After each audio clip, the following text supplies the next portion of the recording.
রক্তেরাঙ্গা ভারতবর্ষ আমাদেরই ভারতে রক্ত দিয়ে গড়েছি মোরা ভারতবর্ষের স্বাধীনতাকে। ইন্নাল হামদুলিল্লাহ আলহামদুলিল্লাহিল্লাযী নাযালা আলা আবদিহিল ফুরকান লিয়াকুনা লিল আলামিনা নাযীরা ওয়া আশহাদু আন লা ইলাহা ইল্লাল্লাহু ওয়াহদাহু লা শারীকা লাহু ওয়া আশহাদু আন্না মুহাম্মাদান সাল্লাল্লাহু আলাইহি ওয়া সাল্লাম। আম্মা বা'দ فأعوذ بالله من الشيطان الرجيم. بسم الله الرحمن الرحيم. وقاتلوهم حتى لا تكون فتنة ويكون الدين لله. صدق الله العظيم. حق के खातिर जो कदम उठाते हैं वो रुकते नहीं, जुल्म के युवान कभी सच्चे बचते नहीं। শ্রদ্ধা জানাই এই সবার সম্মানিত সভাপতি সাহেব, সম্মানিত উস্তাদে কেরাম এবং দূর দূরান্ত থেকে আগত আমার ছোট বড় ছাত্র ভাইয়েরা, সবাইকে জানাই আন্তরিক সালাম। আসসালামু আলাইকুম ওয়া রাহমাতুল্লাহ। সর্বপ্রথম প্রশংসা করি সেই মহান রবের, যিনি আমাদেরকে সৃষ্টি করেছেন যখন আমরা কিছুই ছিলাম না, যিনি আমাদেরকে কথা বলার তৌফিক দিয়েছেন, যিনি আমাদেরকে অসংখ্য নিয়ামত দিয়েছেন। তাই আমরা আমাদের অন্তরের গভীরতা থেকে বলি আলহামদুলিল্লাহ। সম্মানিত উপস্থিতি, আজকে আমাকে সভাপতি সাহেব স্বাধীনতার সময় মুসলমানদের অবদান সম্পর্কে কিছু বলার জন্য আদেশ করেছেন আল্লাহ তাবারক ওয়া তাআলা। যদি আমাকে তৌফিক দেন তাহলে আমি আপনাদের সামনে সংক্ষেপে কিছু বলার চেষ্টা করব ইনশাআল্লাহ।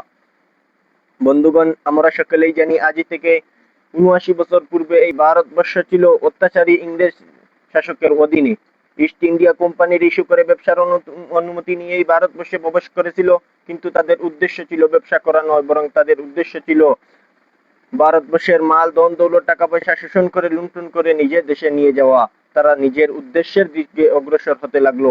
বন্ধুগণ, কেমন ভাবে দেখুন, ১৬০১ খ্রিস্টাব্দে ইংরেজ সম্রাট ব্যবসা করার অনুমতি নিয়ে ভারতবর্ষে এসেছিল। সেই সময় ভারতবর্ষের বাদশাহ ছিলেন সম্রাট জাহাঙ্গীর। বাদশাহ তাদের মনোভাব বুঝতে না পেরে ব্যবসার অনুমতি দিয়েছিলেন এবং তাদের প্রতি সুধারণা রেখে ৫০০ বর্গমিটার জমি এক একটি ইংরেজদের হুকুমতে ন্যস্ত করেছিলেন। কিন্তু তারা যে বেঈমান বিশ্বাসঘাতক নিমক হারাম ছিল বাদশাহ তা জানতেন না। তারা ভারতবর্ষকে কবজা করতে আরম্ভ করে দিল। ১৭১৭ খ্রিস্টাব্দে মাইসুর নামক জায়গাকে তারা আয়ত্ত করে নিল। ১৭৪০ খ্রিস্টাব্দে আর ১৭৫৭ খ্রিস্টাব্দে ২৩শে জুন পলাশির যুদ্ধে নবাব সিরাজউদ্দৌলাকে পরাজয় করে সাম্রাজ্যবাদী ব্রিটিশ অধিক শক্তির অধিকারী হয়। এইভাবে তারা ভারতবর্ষকে আপন অধীনে করে নিল। তারপর তারা ভারতবর্ষের মাল ধন দৌলত টাকা পয়সা শোষণ করে লুণ্ঠন করে নিজের দেশে নিয়ে যেতে লাগলো। ধন দৌলতকে শোষণ করে লুণ্ঠন করে তারা একান্ত হয়নি, বরং তারা ভারতবর্ষের মানুষের প্রতি নির্যাতন, অন্যায়, অবিচার, অত্যাচার শুরু করেছিল। তারা এও ঘোষণা করলো যে ভারতবর্ষের মানুষরা জন্মগত হিসেবে ভারতীয়, আইন কানুন নিয়ম নীতি কৃষ্টি কালচার হিসেবে হবে, তবে ব্রিটিশ ও ভারতবর্ষের মানুষদের আর ধর্মীয় স্বাধীনতা দেওয়া হবে না। এই চ্যালেঞ্জের মোকাবিলা করতে বিশ্ববিখ্যাত পণ্ডিত হযরত মাওলানা শাহ ওলিউল্লাহ মুহাদ্দিসে দেহলভী রহমাতুল্লাহ আলাইহি এর সুযোগ্য পুত্র আব্দুল আজিজ মুহাদ্দিসে দেহলভী রহমাতুল্লাহ আলাইহি উচ্চকণ্ঠে ফতোয়া ঘোষণা করে দিলেন। সাম্রাজ্যবাদী ব্রিটিশ উক্ত ফতোয়াকে বাজেয়াপ্ত করে তখন শাহ আব্দুল আজিজ মুহাদ্দিসে দেহলভী রহমাতুল্লাহ আলাইহি প্রকাশ্য ঘোষণা করলেন, আমরা পরাধীন হলাম, পরাধীনতার বিরুদ্ধে স্বাধীনতার উদ্দেশ্যে আমাদের জিহাদ করা নৈতিক কর্তব্য। তখন থেকে শুরু হয়ে গেল সাম্রাজ্যবাদী ব্রিটিশ শাসকের বিরুদ্ধে জিহাদ। তাই ১৭৫৭ খ্রিস্টাব্দে ভারত বিখ্যাত বুজুর্গ হাজী ইমদাদুল্লাহ মুহাজিরে মক্কি রহমতুল্লাহ আলাইহি এর নেতৃত্বে মৌলানা কাসিম নানতুই রহমতুল্লাহ আলাইহি, মৌলানা রশিদ আহমদ গঙ্গোই রহমতুল্লাহ আলাইহি, হাফিজ জামিল রহমতুল্লাহ আলাইহি সাম্রাজ্যবাদী ব্রিটিশের বিরুদ্ধে জিহাদ করে তাদের কামান অস্ত্র শস্ত্র ছিনিয়ে নিয়েছিলেন। তাই সেই সময় ইস্ট ইন্ডিয়া কোম্পানি ঘোষণা করেছিল, যে সমস্ত মুসলমানদের মাথায় টুপি পরনে আছে, লম্বা জামা, মুখে দাড়ি, ওদেরকে ধরে ফাঁসির দড়িতে ঝুলিয়ে দাও। ওই সময় ব্রিটিশ প্রশাসন ১-২ সপ্তাহের মধ্যে ২ লক্ষ মুসলমান যাদের মুখে দাড়ি, পরনে লম্বা জামা ও মাথায় টুপি ছিল তাদেরকে ধরে ফাঁসির দড়িতে ঝুলিয়েছিল। তার মধ্যে প্রায় ৫,০০০ আলিম উলামা ছিলেন। আর ওই সময় দিল্লি শহরে ৫০০ আলিমগণকে ফাঁসির দড়িতে ঝুলানো হয়েছিল।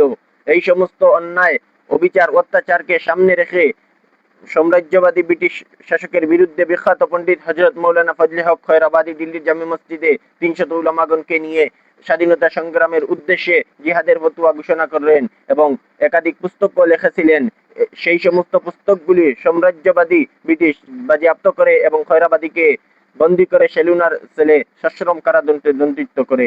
খাতা কলম না পাওয়ার কারণে লেখকের বাদশাহ খয়রাবাদী জেলের বাংকারে বসে আপনের কাপড়ের উপর কাঠকয়লা দিয়ে আরবি ভাষায় ব্রিটিশের বিরুদ্ধে ভারত বিপ্লব বিজয়ে আশরাতুল হিন্দিরা নামক কিতাব লেখেন এবং সেটি জেল থেকে মুক্ত হয়ে নিজ এলাকার একটি লোকের মাধ্যমে নিজের পুত্রের কাছে পাঠালেন। তার পুত্র সেটাকে অনুবাদ করে জনগণের সম্মুখে প্রকাশ করেন।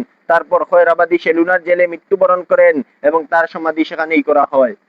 সাম্রাজ্যবাদী ব্রিটিশ স্বাধীনতার উদ্দেশ্যে বিপ্লব বেড়েই চলছে। তাই তখন তারা চিন্তা করলো যে ভারতবর্ষের প্রশাসন ক্ষমতা বজায় রাখার জন্য সর্বপ্রথম ভারতবর্ষ থেকে আলিম উলামা সমাজকে নির্মূল করতে হবে।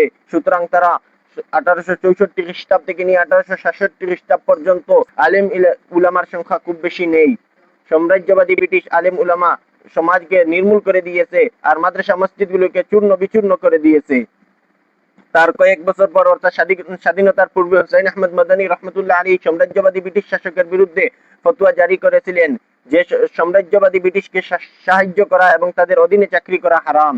তার কারণে ইংরেজ প্রশাসক হুসাইন আহমদ মাদানী রহমতুল্লাহ আলীকে গুলির অর্ডার ঘোষণা করে দিল এবং তার কিছুদিন পর করাচিতে বিশাল এক প্রকাশ্য সমাবেশ ডাকা হয়েছিল ইংরেজ শাসকের বিরুদ্ধে। সেই সমাবেশে হিন্দু, মুসলিম, জৈন, খ্রিস্টান সমস্ত জাতি, ধর্ম, বর্ণ নির্বিশেষে কম বেশি কয়েক লক্ষ জনগণ সমবেত হয়েছিলেন। প্রত্যেকটি মানুষ জানেন যে হুসাইন আহমদ মাদানী রহমতুল্লাহ আলীহি এই সমাবেশে উপস্থিত হবেন না, কেননা ব্রিটিশ শাসকের তরফ থেকে হুসাইন আহমদ মাদানী রহমতুল্লাহ আলীকে গুলির অর্ডার হয়ে গেছে। কিন্তু দেখা গেল সমাবেশ শুরু হবার কিছু পূর্বে হুসাইন আহমদ মাদানী রহমতুল্লাহ আলীহি জানের পড়ুয়া না করে কাফনের কাপড় সঙ্গে নিয়ে কবিতা পড়তে পড়তে স্টেজে উঠে বললেন, लिए फिरती है बुलबुल चोंच में, लेकर गुल शहीद नाज की कहाँ है, अंग्रेज को खिताब करके कहा, खेलूना समझ कर मुझे बर्बाद ना करना, हम भी किसी के बनाए हुए हैं। তাই হুসাইন আহমদ মাদানী রহমতুল্লাহ আলীকে দেখে প্রত্যেকটি মানুষ আশ্চর্য হয়ে গেল। তারপর হুসাইন আহমদ মাদানী রহমতুল্লাহ আলী অত্যাচারী জালেম শাসকের বিরুদ্ধে বক্তব্য শুরু করে দিলেন। তখন চতুর্দিক থেকে ইংরেজ প্রশাসক গুলি চালাতে আরম্ভ করে দিল। আল্লাহ পাকের কি কারিশমা, একটি গুলিও স্পর্শ করলো না।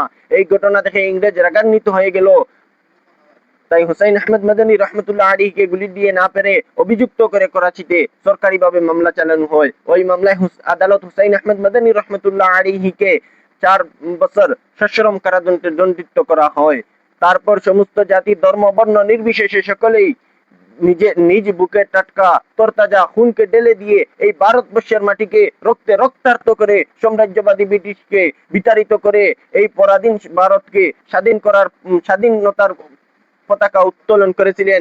যেহেতু আমরা স্বাধীন ভারতের স্বাধীন নাগরিক হিসেবে 15ই আগস্ট স্বাধীনতা উদযাপন করে থাকি, তাই সেই সমস্ত বিপ্লবীকে অন্তরের অন্তঃস্থল থেকে জানাই সম্মান, আর সমস্ত জাতি, ধর্ম, বর্ণ নির্বিশেষে সকলেই জানাই সাধুবাদ। কিন্তু বড়ই দুঃখের বিষয়, পরিতাপের বিষয়, যারা এই ভারতবর্ষকে স্বাধীন করার জন্য নিজের ধন দৌলত বিসর্জন দিয়েছিলেন, নিজের পুত্রকে এতিম করেছিলেন, নিজের বুকে টাটকা তাজা রক্ত দিয়ে ভারতবর্ষের মাটিকে রঙিন করেছিলেন, আজও যদি ভারতবর্ষের মাটিকে খনন করা হয় তাহলে তাদের টাটকা তরতাজা রক্ত টপকে টপকে পড়বে, কিন্তু তাদের নাম আজ বর্তমান ইতিহাসের পাতায় নেই।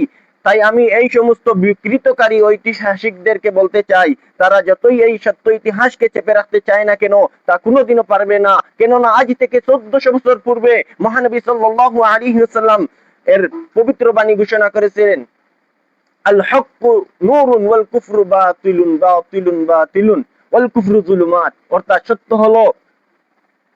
সত্য হলো উজ্জ্বল দিবালোকের ন্যায়, আর মিথ্যা হলো অন্ধকার অমানিসির ন্যায়। তাই কোনোদিন অন্ধকার দিবালোককে আঁকড়াতে পারবে না, কিন্তু দিবালোক অন্ধকারকে আঁকড়াতে পারবে।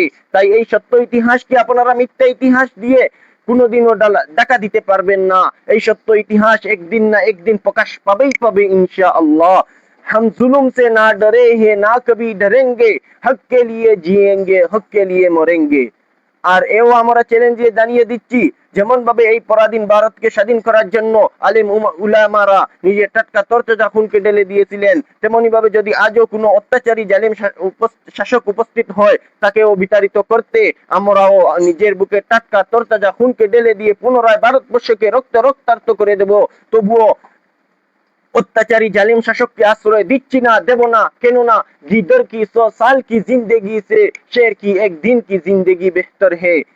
তাই তো কবি বলেন, রক্তে রাঙ্গা ভারতবর্ষ আমাদেরই ভারতে, রক্ত দিয়ে গড়েছি মোরা ভারতবর্ষের স্বাধীনতাকে, ইতিহাসের পাতায় মোরা পেলাম না কোটায়, তারাই হলো সেনানায়ক যাদের কোনো গণ্য নাই, পেলে কলম বুঝিয়ে দিব সত্য ইতিহাস কারে কয়। ওয়া আখিরু দাওয়ানা আলহামদুলিল্লাহি রাব্বিল আলামিন।